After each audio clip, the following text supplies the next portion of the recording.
안녕하세요, 사랑하는 청취자 여러분. 늘 저희 방송과 함께 해주셔서 감사합니다. 오늘은 신비로운 이야기를 들고 여러분을 찾아왔습니다. 영혼의 복수로 인해 무시할 수 없는 사건이 펼쳐지는 이야기입니다. 지금부터 한 마리 개의 영혼이 복수를 알린 이야기를 들어보시죠. 과거의 죄로 인해 한 가문이 혹독한 대가를 치른 사건입니다. 오늘 이 이야기를 들으며 흥미롭고 깊은 생각에 잠기는 시간이 되길 바랍니다. 밤이 깊어 차가운 공기가 살을 애는 듯합니다. 어두운 골목은 칠흑 같은 어둠에 잠겨 있습니다. 부슬비만이 내리며 스산하고 음울한 분위기를 더합니다. 이제 막 해질녘이 지난 시각이지만 누구도 집 밖으로 나오려 하지 않습니다. 용감한 마을 사람들조차 예외는 아닙니다. 추위가 뼈를 파고드는 탓도 있지만 이 골목이 두려움의 대상이기 때문입니다. 이곳은 30년 넘게 개 도축업을 해온 김씨 부부의 집으로 이어지는 길입니다. 예전에는 늦게 논일을 마치고 돌아오는 이들이나 새벽까지 김밥 장사를 하는 상인들이 이 골목을 자주 지나다녔습니다. 하지만 김씨 부부 가문의 비극적인 죽음 이후 해가 지면 아무도 이 골목 근처에 얼씬거리지 않습니다. 심지어 마을에서 가장 대담한 박씨, 밤늦게까지 낚시를 즐기는 노인들조차 김씨 집 앞을 지나지 않으려 고개를 젓습니다. 단 일주일 만에 3명이 목숨을 잃은 그 집은 모두에게 공포의 대상이 되었습니다. 1년 전으로 시간을 거슬러 올라가 봅니다. 지난 일주일 동안 가난한 이들이 모여 사는 평화로운 산골 마을인 영림리에 공포가 퍼졌습니다. 개의 원혼에 대한 소문 때문이었습니다.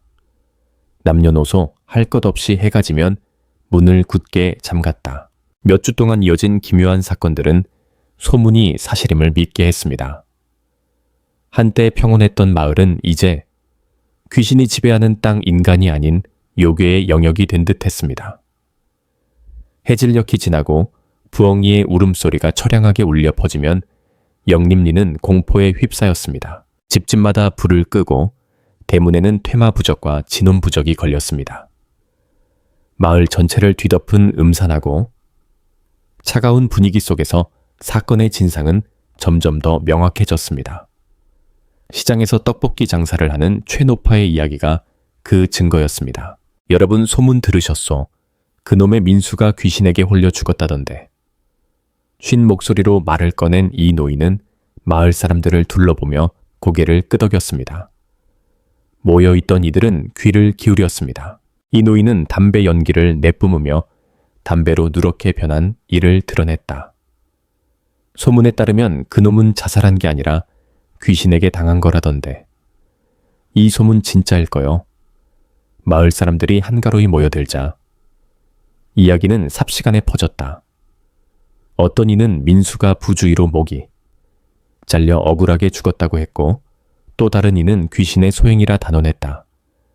마을 한가운데 큰 느티나무 아래 자리한 작은 찻집은 평소 조용했지만 오늘은 갑작스레 손님들로 북적였다. 이 찻집은 60을 넘긴 최노파가 운영하는 곳이었다.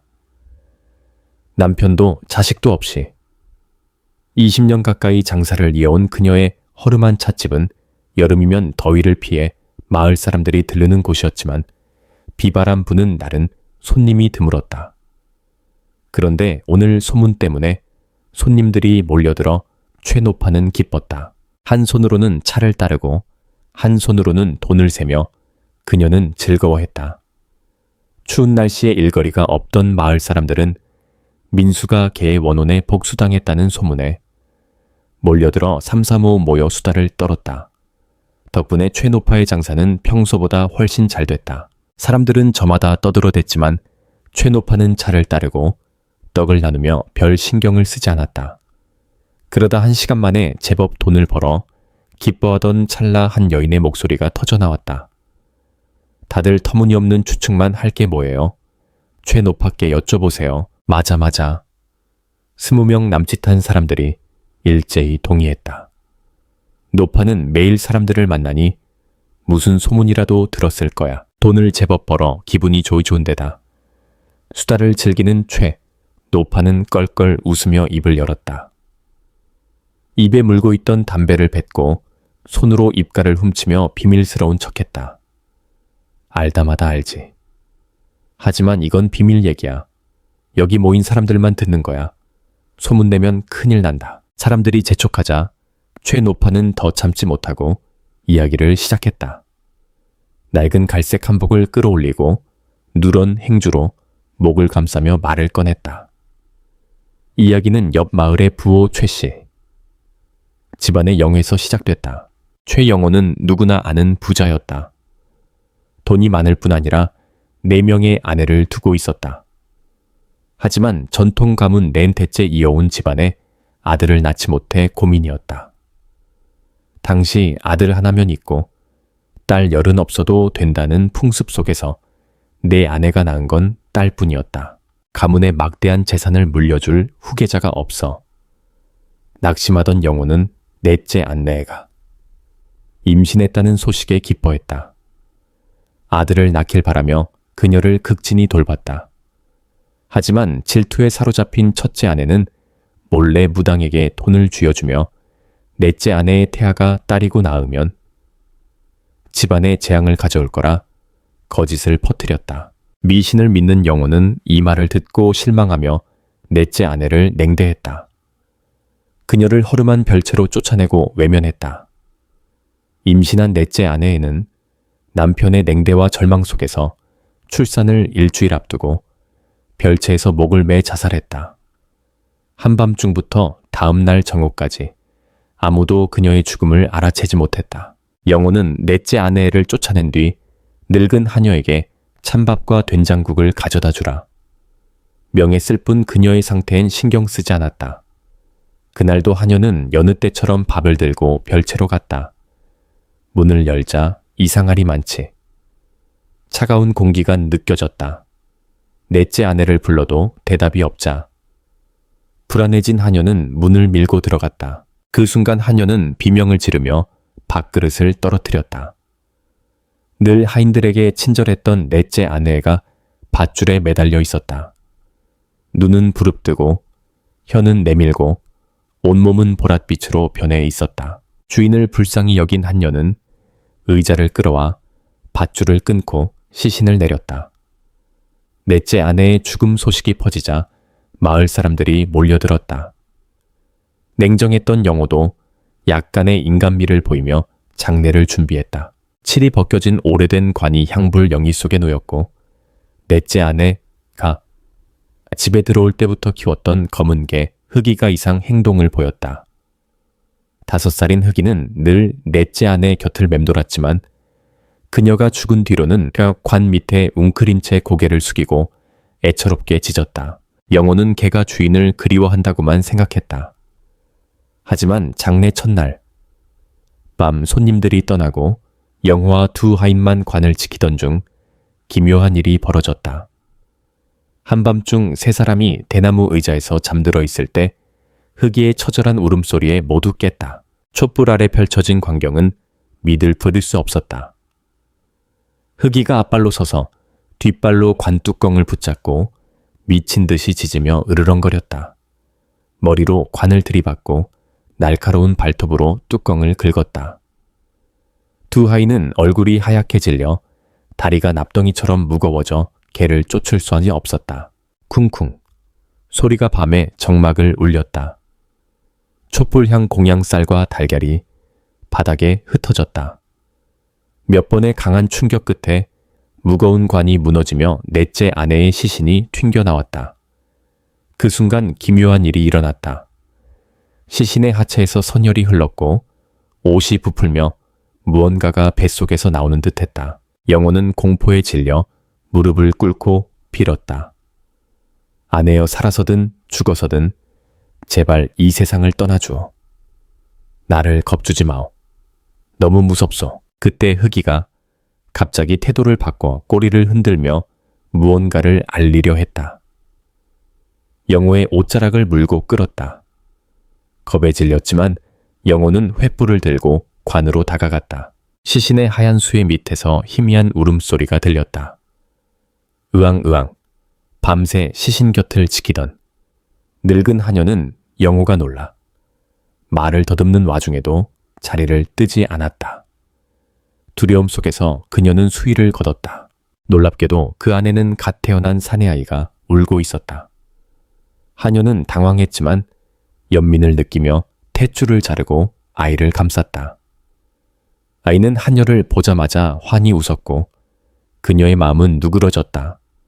흑이는 펄쩍 뛰며 꼬리를 마구 흔들었다. 하녀는 아이를 품에 안고 눈물을 흘렸다. 주인님 편히 눈 감으시길. 이 늙은이가 이 아이를 사람답게 키우겠나이다. 하지만 미신에 빠진 영호는 이 기묘한 사건에 극도로 겁먹었다. 첫째 아내의 말을 곧이들으른 그는 아이를 귀신의 자식이라 믿었다. 저런 건 요괴의 씨앗이야. 시체에서 나온 아이가 뭐겠어 재앙만 가져올 거야. 무당의 말에 따라 아이와 흑이를 없애야 한다고 결심했다. 영호는 진실을 숨기고 겉으로는 넷째 아내의 장례를 치렀다. 하지만 몰래 아이를 죽이려 했다. 장례 전날 밤 하녀는 아이를 돌보는 임무를 맡았다. 마을 사람들은 두려움에 접근하지 않았다. 하녀는 연민으로 아이를 보살폈다. 그날 밤 아이를 재우다 지친 하녀는 잠이 들었다. 꿈결에 흑이의 울음소리가 들리고 문이 스르륵 열렸다. 바람에 커튼이 흔들리며 하녀는 깼다. 어둠 속에서 검은 그림자가 보였다. 삿갓을 쓰고 지팡이를 짚은 자의 눈은 불처럼 붉었다. 하녀가 비명을 지르려 하자 쉰 목소리가 울렸다. 하녀, 내일이면 내 목숨이 끝난다. 오늘 밤 아이를 데리고 도망쳐라 너라. 말을 안 들으면 모두 죽는다.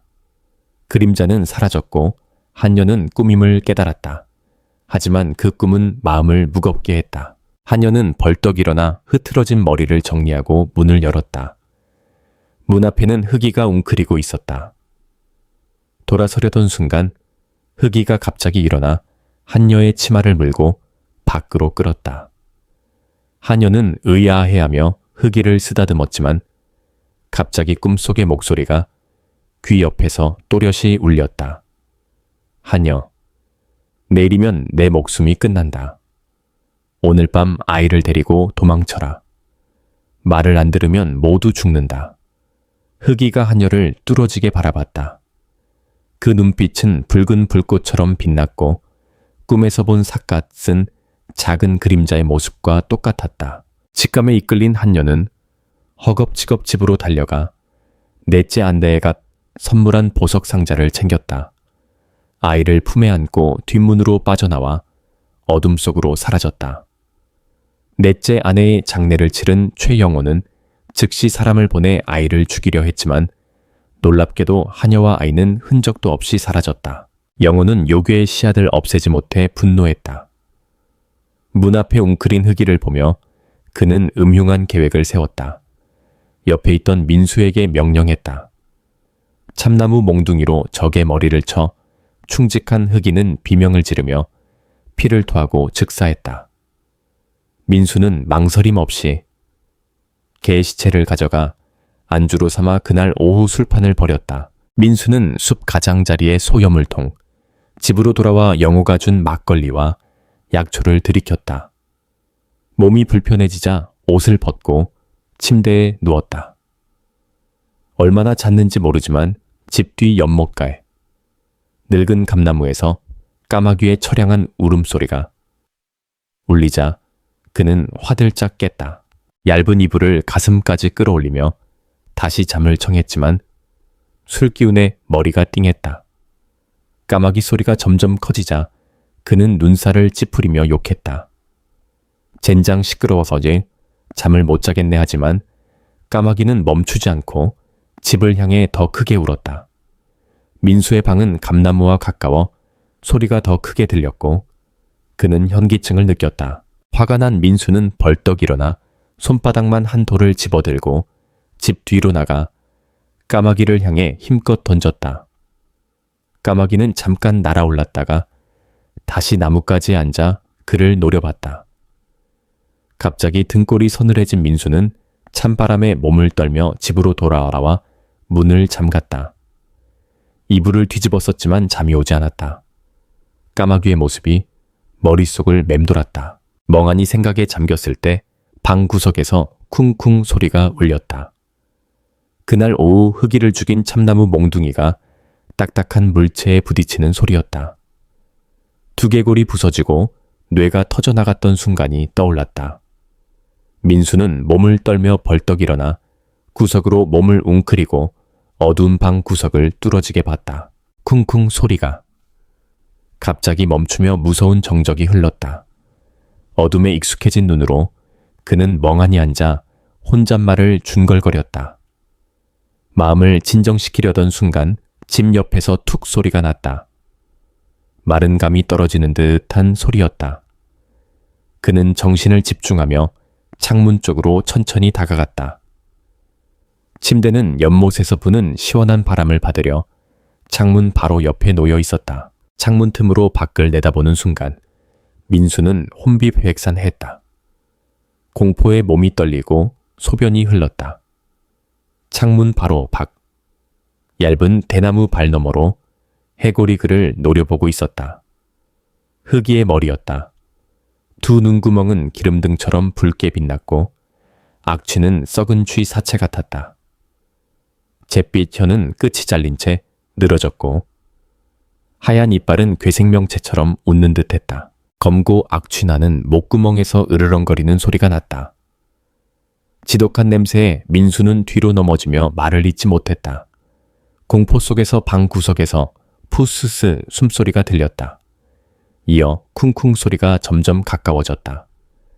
기름등의 희미한 빛 아래 삿갓을 쓴 작은 그림자가 지팡이를 짚고 침대 쪽으로 다가왔다. 쿵쿵 소리가 섬뜩하게 울렸다. 민수는 더 이상 버티지 못하고 비명을 지르며 바지에 오줌을 지렸다. 그는 기절하며 쓰러졌다. 창밖에 개 짖는 소리도 멈췄고 깊은 밤의 정적이 돌아왔다. 그 순간 민수의 시체는 머리가 둘로 쪼개진 채 마당에 널브러져 있었다.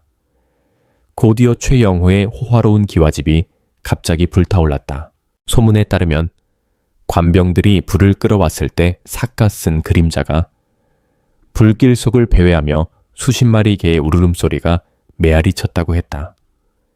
최노파는 여기서 말을 멈추고 입가에 침을 닦았다.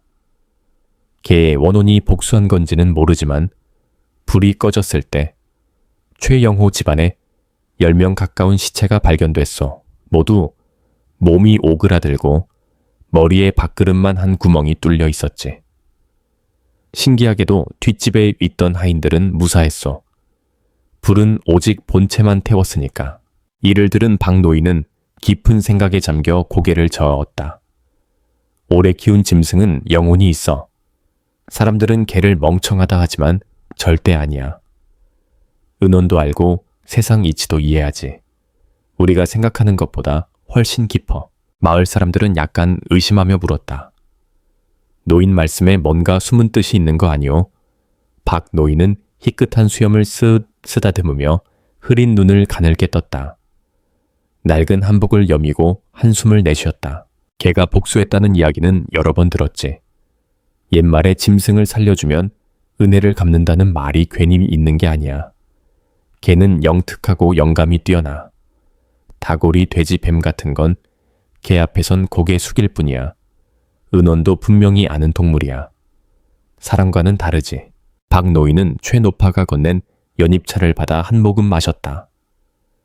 따뜻한 기운이 몸에 퍼지자 마른 손으로 찻잔을 돌리며 이야기를 이어갔다. 35년 전 어느 저녁 나와 두 친구가 옆 마을의 서당 선생, 윤 선생 댁을 방문했지. 길은 멀지 않았지만 숲과 언덕 사이로 황량했어. 특히 폭풍이 몰아치기 시작하니 등골이 서늘했지.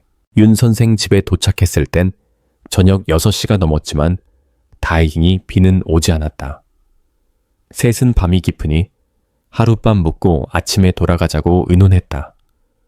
그 길을 밤에 혼자 가고 싶지 않았기 때문이야. 밥을 먹고 뒷정리를 하고 과거 시험 이야기를 나누다 피곤해진 나는 11시가 조금 넘어 잠자리에 들었다. 얼마나 잤는지 모르지만 새벽 3시경 닭 우는 소리에 깼다. 꿈결 속에서 이상한 소리가 들렸다. 함께 온 3사람 중 1명. 김노인의 목구멍에서 나는 소리였다.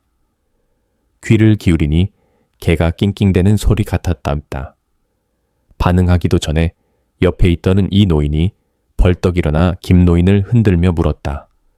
김노인 어젯밤 왜 자꾸 낑낑댔어? 잠에서 깬 김노인은 당황하며 부인했다. 내가 뭘 했다고? 근처 개가 짖는 걸 잘못 들은 거요. 그는 이불을 끌어올리고 다시 잤다.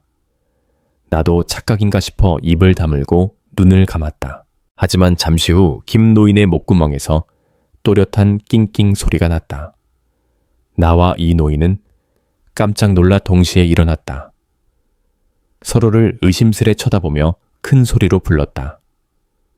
김노인 일어나요. 김노인은 멍한 눈으로 깨어나 자신이 그런 소리를 냈다는 걸 믿지 않았다. 내가 안 그랬다니까.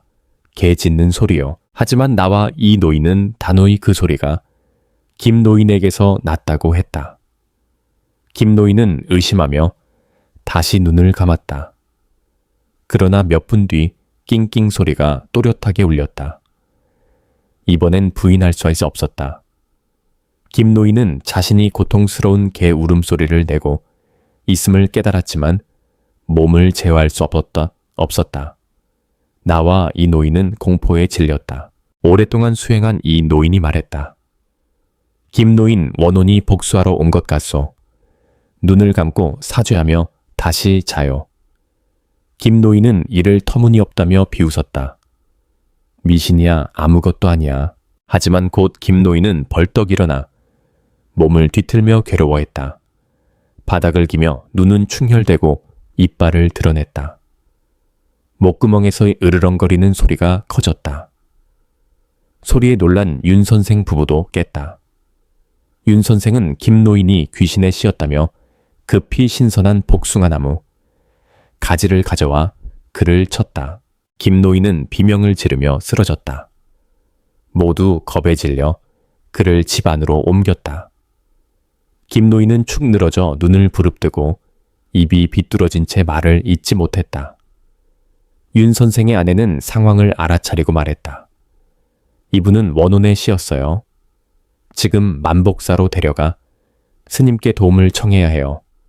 부처님의 가피로 원혼을 달랠 수 있을 거예요. 늦으면 큰일 나요. 김노인은 가끔씩 몸을 떨며 입에 거품을 물었다. 그 낑낑 소리는 고통스러운 신음처럼 들렸다. 모두 서둘러 김노인을 가마에 실어 200m 떨어진 만복사로 갔다.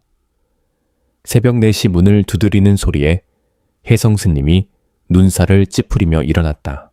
스님은 자리에서 일어나 소승에게 문을 열라 하고 가사를 걸치고 부처상 옆 돌탁자에서 차를 준비했다. 소승이 곧 일행을 안내했다. 윤 선생이 급히 합장하며 사정을 설명했다. 혜성 스님은 말없이 고개만 끄덕이며 김노인을 본당으로 들이라 했다. 스님은 자리에 앉아 대비주를 읊으며 사찰의 고요에 잠겼다. 주문 소리가 울리자 기묘한 일이 벌어졌다. 김노인이 갑자기 눈을 뜨고 멍하니 주위를 둘러봤다. 친구들과 스님을 보며 아무것도 모르는 듯 했다.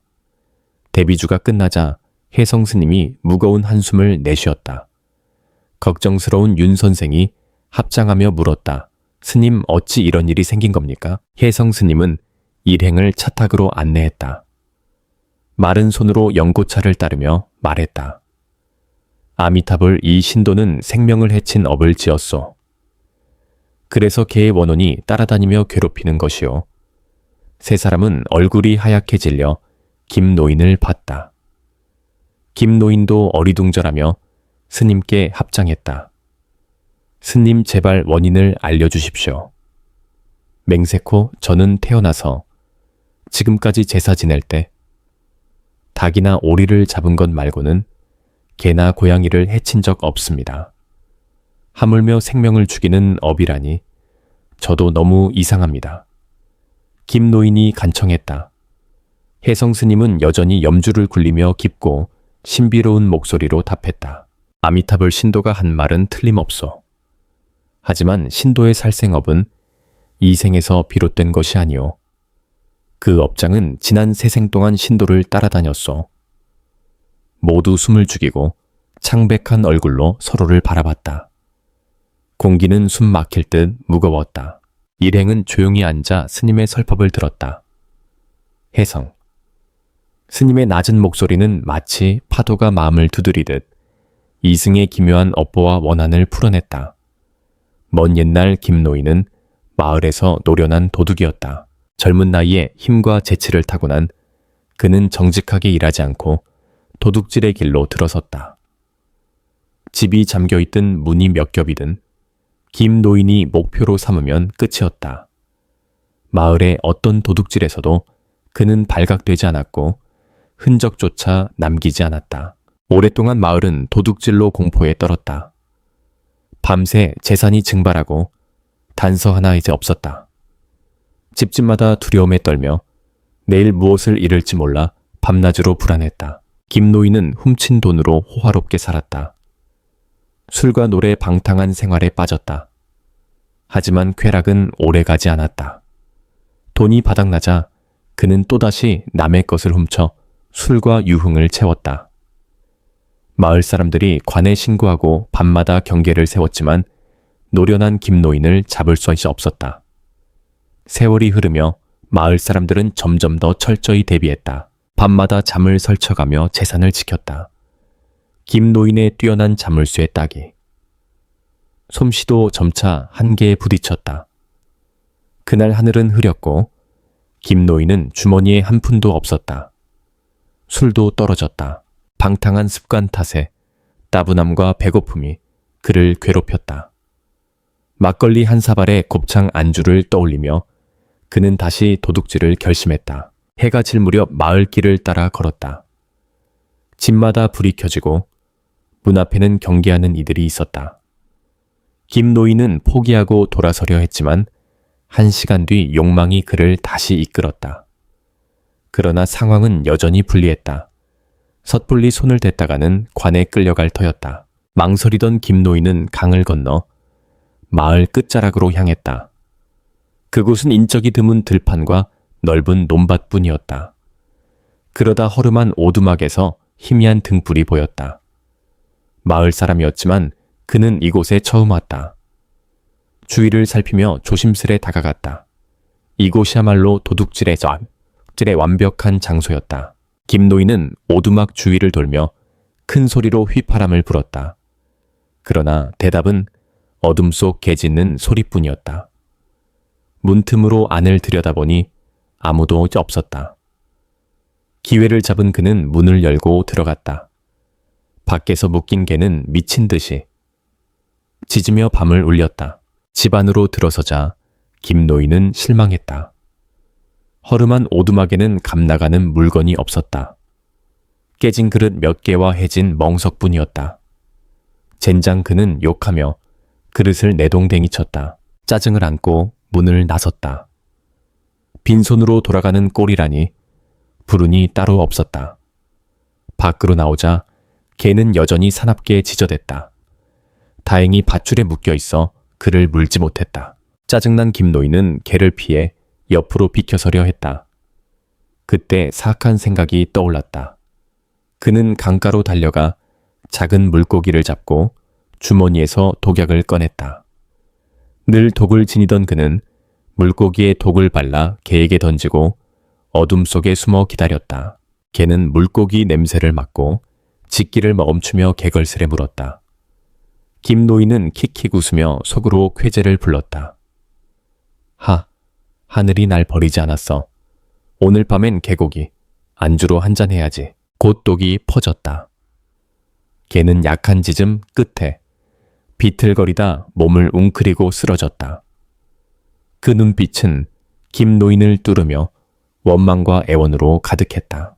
김노인은 그 눈빛에 잠깐 이상함을 느꼈다. 간청과 증오가 뒤섞인 듯했다. 하지만 그는 무시하고 돌아섰다. 개는 더욱 격렬히 몸부림치며 목줄을 당겼다.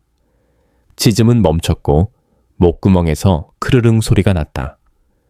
고통과 분노로 가득한 눈빛은 여전히 김노인을 향했다. 마지막으로 몇 번 경련하던 개는 입에서 피를 토하며 죽었다. 김노인은 예상대로라며 미소를 지었다. 잠깐의 연민은 사라졌다. 그는 개를 어깨에 메고 집으로 돌아가 곱창구이 안주를 준비했다. 혜성 스님은 잠시 말을 멈추고 한숨을 내쉬었다. 아미타불. 그리고 지금까지도 신도는 그 개를 다시 만난 것이요. 그 개의 원혼이 신도를 괴롭히며 밤마다 찾아왔소. 죽기 전 그 개는 신도를 극도로 원망했소. 먹을 것 때문에 신도가 그 생명을 빼앗았기 때문이요. 그래서 이번 생에서 업보로 인해 그 개가 복수하러 왔고 신도가 밤마다 그때의 비참한 울음소리 같은 낑낑 소리를 낸 것이요. 스님은 고개를 저으며 이어갔다. 아미타불 밤에 몸을 뒤트는 현상도 그 개의 원혼이 신도를 괴롭힌 것이요. 오늘 신도가 이 절에 오지 않았다면 그 개는 계속 복수했을 것이요. 신도는 배를 쥐어짜는 고통을 겪고 피를 토하며 몰래 병들었을 것이요. 알아챘을 때는 이미 늦었을 터. 모르고 죽는 것도 가능했어.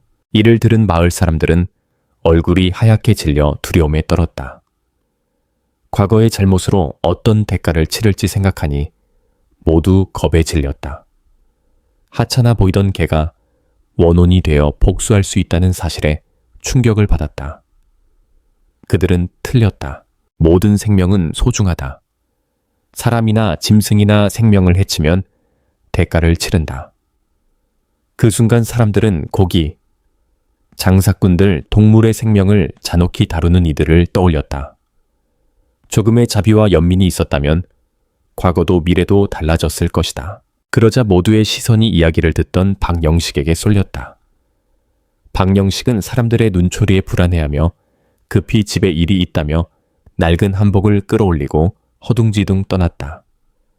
무리도 뿔뿔이 흩어졌고 마을 입구의 찻집은 다시 고요와 정막 속으로 돌아갔다. 박영식 가문의 이야기를 이해하려면 그들이 가난에 시달리던 시절로 돌아가야 한다. 다른 농가처럼 그들은 논 신마지기와 밤마다 박영식이 건져오는 물고기로 생계를 꾸렸다. 힘들게 일했지만 먹고 살기 빠듯했다. 오랜 고생 끝에 박영식은 아내와 상의해 직업을 바꾸기로 했다. 사촌이 읍내에서 계곡이 장사를 시작한 틈을 타 그는 짐을 싸서 그곳으로 가 기술을 배웠다. 반년 뒤 마을 입구에 계곡이 식당을 열었다. 장사가 잘 돼. 식당은 금세 손님으로 북적였다. 처음엔 의자 몇 개로 시작했지만 곧 박영식의 식당은 지역에서 유명한 맛집이 됐다. 초가집 몇 채를 더 지었지만 손님은 여전히 많아서서 기다리는 이들도 많았다. 박영식의 식당은 정교한 조리법으로 유명했다. 사업은 날로 번창했고 부부는 마을 입구 큰 느티나무 아래 도축장을 열었다. 최노파의 찻집에서 한 걸음 거리였다. 박영식은 부지런했다. 매일 새벽 4시 부부는 멍에를 메고 마을 외곽의 황무지를 지나 춘대 만상 안평 마을로 가 개를 사왔다. 고된 일이었지만 부부는 넉넉한 삶을 누렸다. 매일 새벽 3시 그들은 커다란 광주리에 6마리 개를 담아 돌아왔다. 도축장은 늘 피비린내와 썩은 냄새로 가득했다. 칼로 도살된 개들만이 내는 악취였다. 마을 사람들은 새벽마다 칼 가는 쌕쌕 소리와 나무 방망이가 쿵쿵 치는 소리에 익숙했다. 이어지는 개들의 처절한 낑낑 소리는 몇 초 만에 멈췄다. 박영식의 도살 솜씨는 뛰어났다. 시간이 지나며 그는 개 도축을 즐기기 시작했다. 돈을 벌어 가족을 먹여 살렸고 죽어가는 개의 신음소리를 듣고 싶지 않았다. 넉넉한 돈을 벌었음에도 그는 매일 10여 마리 개를 도살해 팔았다.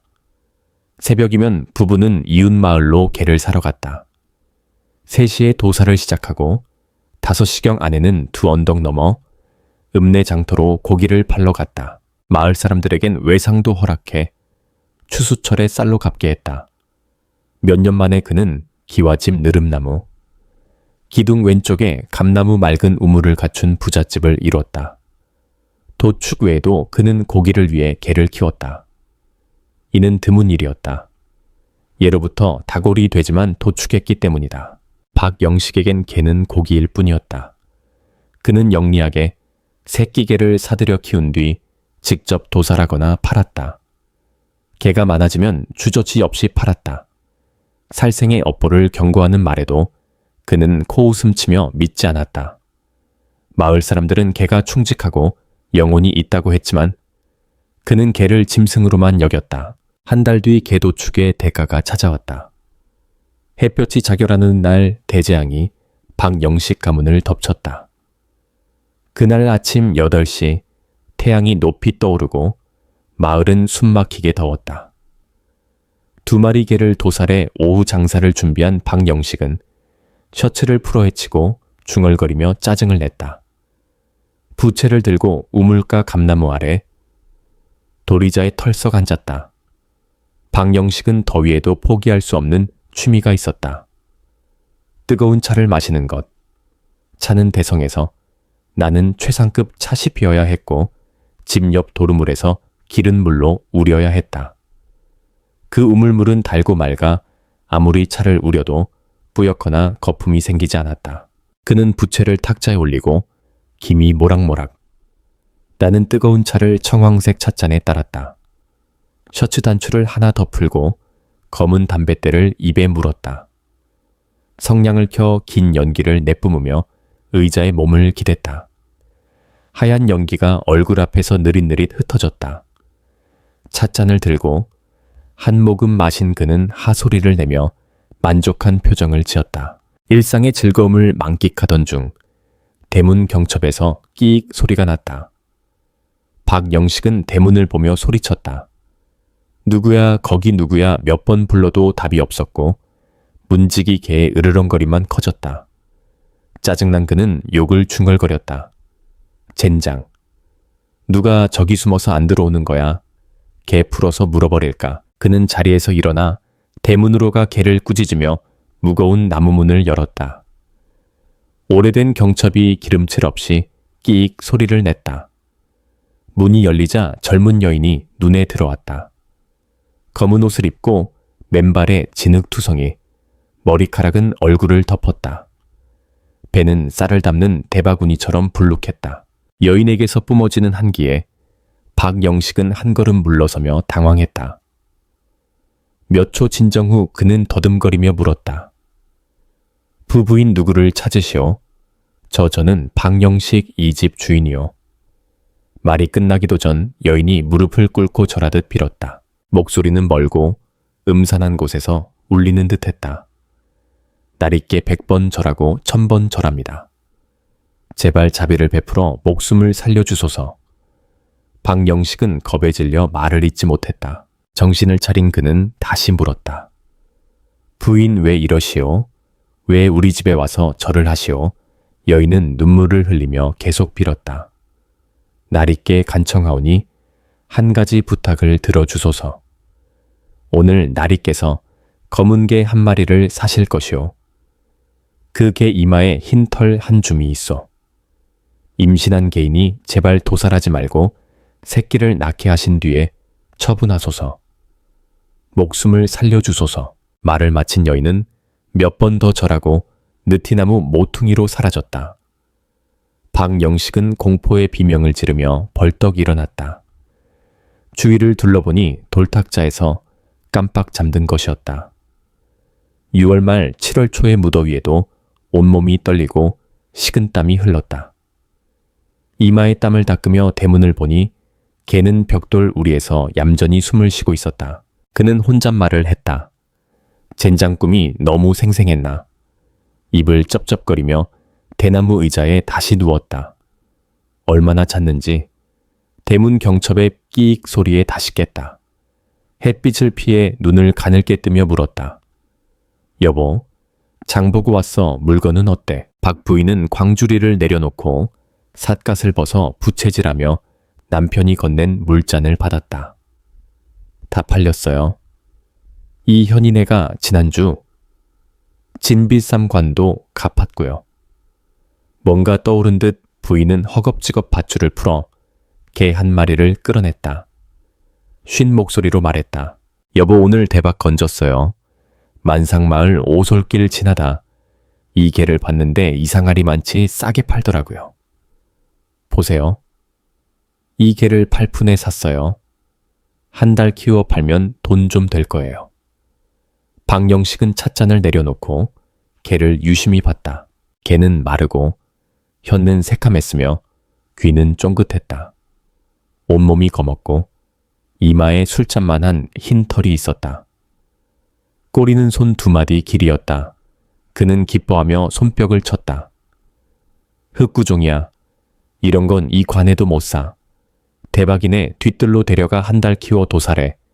이거 고기 달고 맛있어서 돈 많이 벌 거야. 박 부인은 기뻐하며 개를 뒤뜰로 끌고 갔다. 모든 게 평범해 보였다. 바쁜 일상 탓에 뒤뜰에 수십 마리. 개에 신경 쓸 틈이 없었다. 하지만 검은 개 흑이가 들어온 뒤 이상한 점이 생겼다. 다른 개들은 흑이 근처에 가지 않고 경계했다. 흑이는 구석에 웅크려 눈동자를 굴리며 좀처럼 뛰놀거나 반기지 않았다. 배고플 때만 느릿느릿 일어나 밥을 먹었다. 다른 개들처럼 밥그릇에 달려들지 않고 뒤늦게 먹었다. 먹을 때마다 다른 개들은 본능적으로 서로 다투며 으르렁거렸다. 그럴 때면 박영식은 잔인하게 몽둥이로 때렸다. 개들의 비명은 마을에 울려 퍼졌고 이웃들은 고개를 절레절레하며 익숙해졌다. 우리 안개들은 이름 없이 검둥이로 불렸다.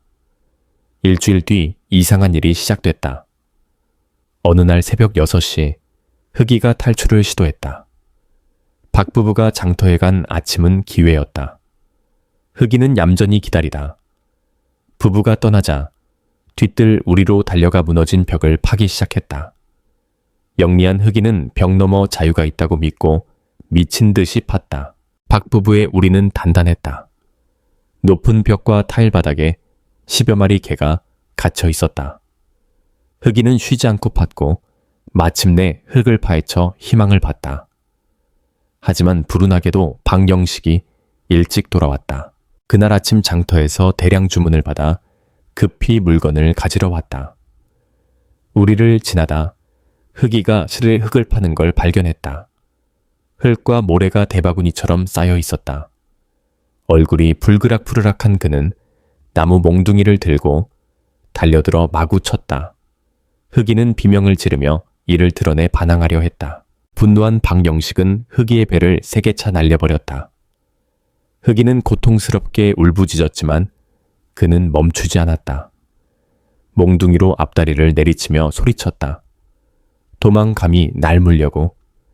죽어 흑이는 비명을 지르며 피를 토하고 경련하다 죽었다. 눈은 박영식을 노려보며 마지막 고발을 했다. 박영식은 연민 없이 시체를 내던지고 2마리 개를 더 도살했다. 흙을 메우고 돌을 쌓아 문을 잠갔다. 시체를 들고 고기를 준비해야 했다. 망설임도 후회도 없었다. 그는 인간성을 잃은 야수였다. 그날 밤 그의 잔혹한 행위에 대한 대가가 기묘한 사건들로 찾아왔다. 바쁜 일정 탓에 부부는 새벽에 일어나야 했고 밤 10시면 불을 끄고 잤다. 흐릿한 잠 속 박영식은 개가 달려들어 무는 꿈을 꾸었다. 본능적으로 주먹을 휘두르고 발길질했다. 의학 아내의 비명에 그는 화들짝 깼다. 자신이 아내를 때리고 차는 중이었다. 아이고, 여보 꿈꾸다 나를 때리고 차 죽이려고 작정했어. 박영식은 몇 초 멍하더니 꿈이었음을 깨닫고 민망하게 웃으며 아내를 달랬다. 다음 날 아내의 얼굴은 부어 푸르게 멍들었다. 창피해 장터에 가지 못했다. 마을 사람들이 부부싸움이라 수군거릴까 두려웠다. 배를 차인 통증 탓에 집에 머물렀고 박영식이 혼자 장터로 갔다. 부부는 사이가 좋았다. 박영식이 가끔 욱했지만 아내를 아꼈다. 그들의 관계는 일에 대한 공감대에서 비롯됐다. 박영식이 도살꾼이라면 아내는 돈벌이에 동참했다. 1푼 빌려주고 8푼 이자를 받았다. 수단은 상관없었다. 이익만 있으면 됐다. 겉으론 화목했지만 속은 이기적이고 잔인했다. 마을 사람들은 그들의 본성을 몰랐다. 어느 날 정호 박 부인이 졸다가 우리에서 개 짖는 소리에 깼다. 통증과 잠의 방해에 화가 나 소리를 질렀다. 얼굴이 멍들고 배가 아팠지만 대나무 장대를 들고 우리로 가 개들을 마구 쳤다. 그날 저녁 밥을 먹으며 아내가 아침 일을 말했다.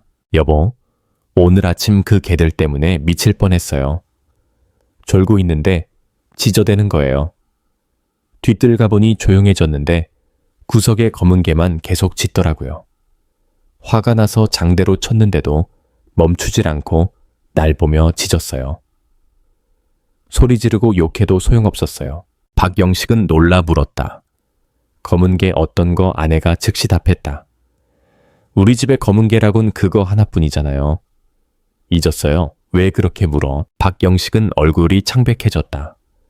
그럴 리 없어. 그 개는 어제 내가 죽였어.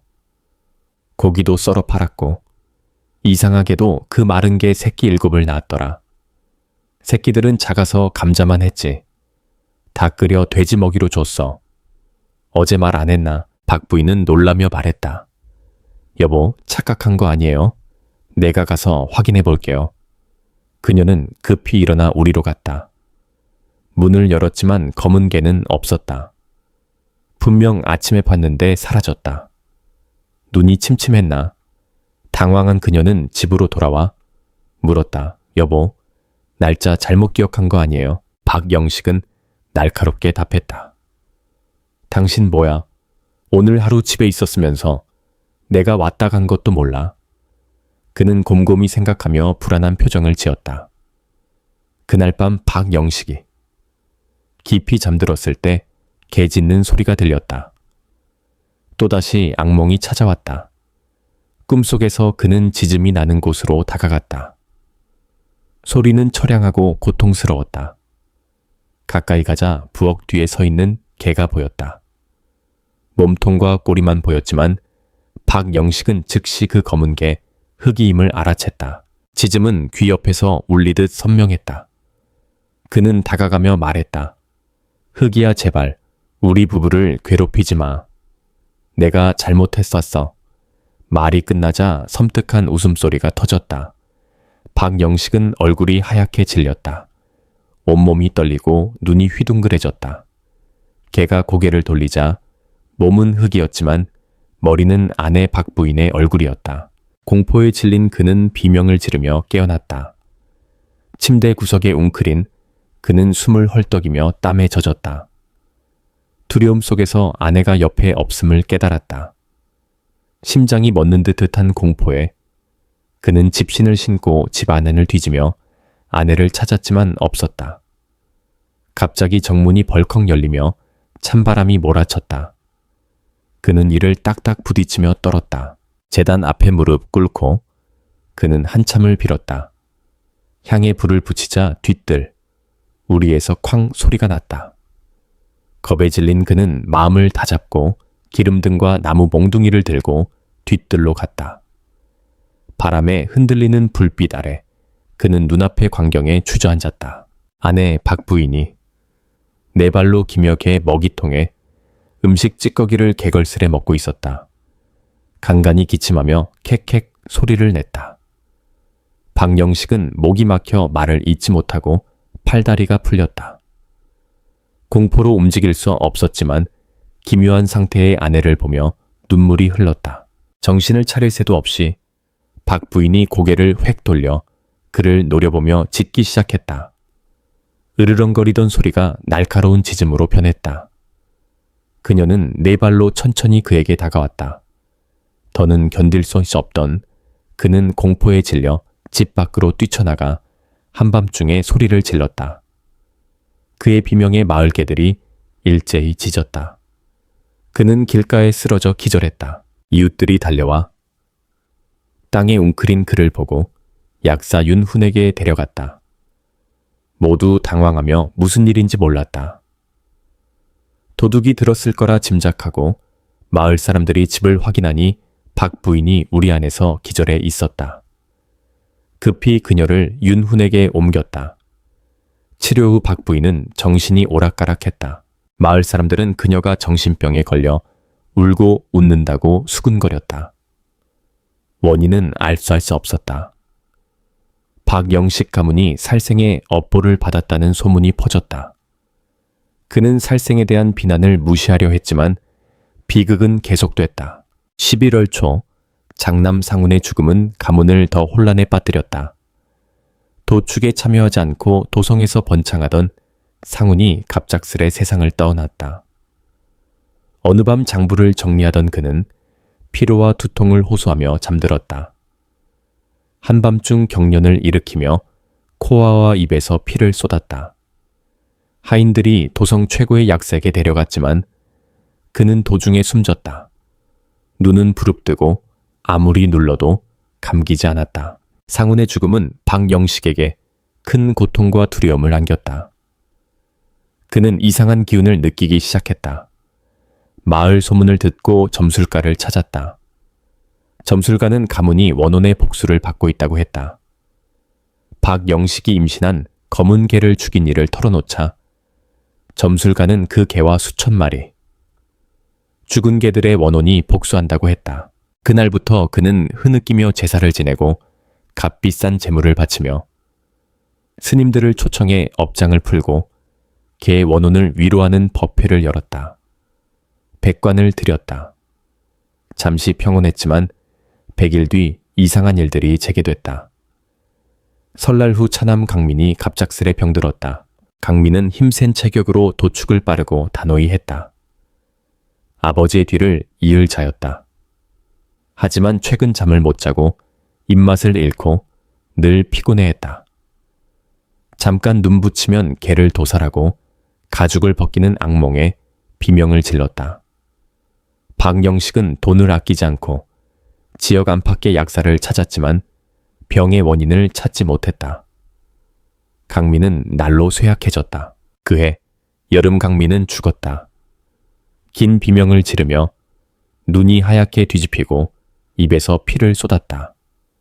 목격자들은 공포에 떨었다. 강민의 죽음은 박영식에게 큰 충격이었다. 그는 절망과 두려움에 빠져 원혼 복수 소문을 믿게 됐다. 1년도 안 돼. 두 아들을 잃고 아내는 미쳤다. 이제 10살 막내 아들 민수만 남았다. 민수는 옆마을 윤선생 서당에서 공부했다.